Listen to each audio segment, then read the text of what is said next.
Granny Regurgita. Visiting Granny always gives me a gloopy, nervous feeling in the bottom of my belly.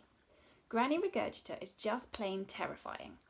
Even Dad gets twitchy whenever she hobbles down from her tower once in a blue moon to see what's going on in the hotel.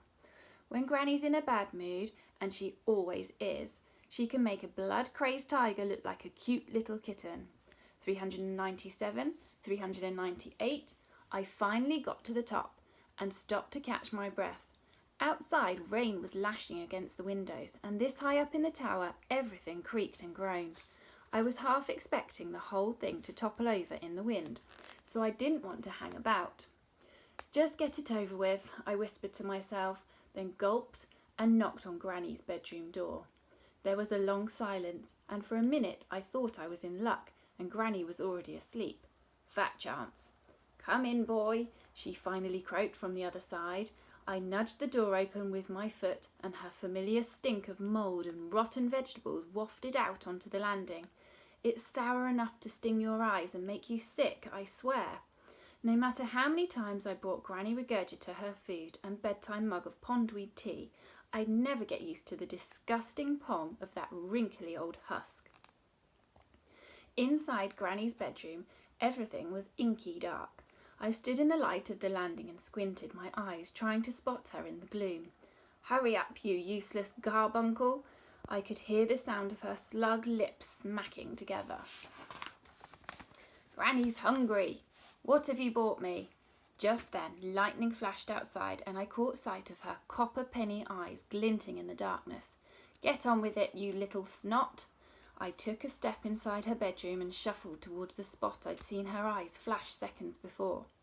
One of the perks of being the great-great-great-grandson of a troll is that I can usually see in the dark, just like it's daytime. It's one of the cool things about being a human kid with troll blood in your veins.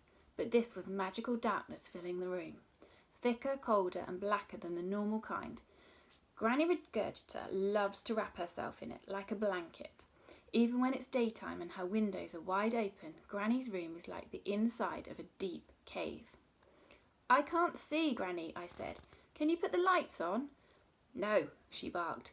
"I like it dukesome and dungeonly." "Please, Gran." "No." A bent spoon from last night's dinner sailed out of the gloom and bounced off the top of my head with a painful tunk. "Ow!" I yelled. "Oh, stop your griping," Granny hissed, "and give me my grub." "I'm going to drop it." I knew that would work. Magical creatures are so greedy, and the thought of missing out on food or drink terrifies them. Granny Regurgita grunted in the dark. She snapped her crusty fingers, and hundreds of candles in jam-jar lanterns suddenly lit themselves. The room twinkled into view, and there she was, my enormous grizzly grandma, hunched in her bed like some slobbering, hairless buffalo. She was a monster to look at, a grey-green hulk in a filthy nightdress, with fat scarlet toadstools sprouting across her shoulders and head. Her eyes glinted copper as another bolt of lightning flashed outside. "Hello, Granny," I said, trying not to look too scared. Don't forget, she's the size of a bear and grumpier than a yeti with a headache. "Food!" she yelled, reaching for the plate in my hand. "Now!" I took another step closer, and Granny's pet thistlewump, Gerp, uncurled at the end of the bed and growled at me. I hate thistlewumps, and I especially hate Gerp. It's a football-sized ball of thistles and thorns, with twiggy feet sticking out at the bottom and very sharp teeth. I'd lost count of how many times the horrible little shrub had bitten me. Now it's just blinked its yellow eyes at me, then scampered across the blanket and snuggled under Granny's arm. "Gerp, my twigling," Granny said, chuckling and cooing. Before Gerp had come along, Mum and Dad tried out a few pet cats to keep Granny company, but they kept disappearing. For ages we thought she'd scared them off, and they'd made a quick getaway across the rooftops of the hotel, until she belched up a huge ginger fur ball one morning. How were you supposed to know that Granny had a taste for tabbies on toast? That's why Mum and Dad settled on a thistlewump. It's the only thing too prickly to chew.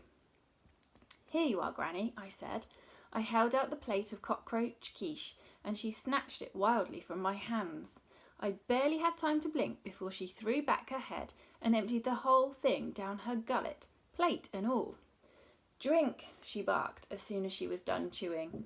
I handed her the pondweed tea, and she did the same thing, pouring it straight into her huge mouth, followed by the mug. "Delunctious," she sighed. Once she'd finished licking her lips and picking her teeth, she lowered her eyes back towards me and stared. For a minute I wasn't sure if she was going to say anything, so I waited. You never know. Maybe today would be the day she'd actually say thank you. "Don't just stand there oogling, you little pimple," she finally said. "Bog off." I didn't need telling twice. I spun round and ran for it.